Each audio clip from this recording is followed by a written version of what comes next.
বদনাম করে যে, গীবাত করে যে, পরনিন্দা করে যে, সে জান্নাতে যাবে না। মাররা বিন নিসায়ে, তখন মহিলাদের সামনে দিয়ে তিনি গেলেন। মহিলাদের সামনে গিয়ে বলছেন আল্লাহর নবী, ইয়া মাশারান নিসায়ে তাসাদ্দাকনা ফাইন উরিতুকুন্না আকসারা আহলিহান নিসা। মহিলারা শোনো, তোমরা দান করো, আমি তোমাদেরকে বেশিরভাগ জাহান্নামে দেখছি। জাহান্নাম বলতে নারী আর নারী, জাহান্নামের অধিকাংশ মানুষই হচ্ছে নারী।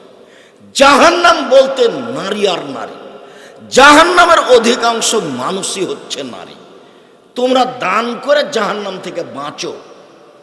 এই পর্যন্ত বলতেই মহিলারা বলে বসলো, বেমায়া রাসূলুল্লাহ, কেন কেন আমরা জাহান্নামে যাব বেশি, কারণ কি? তখন আল্লাহ রাসূল উত্তর দিচ্ছেন, এক তুকসিরনাল লানা, মানুষের উপরে অভিশাপ করো, মানুষের বদনাম করো, মানুষের গীবাত করো, এই কারণে তোমরা বেশিরভাগ জাহান্নামে যাবে।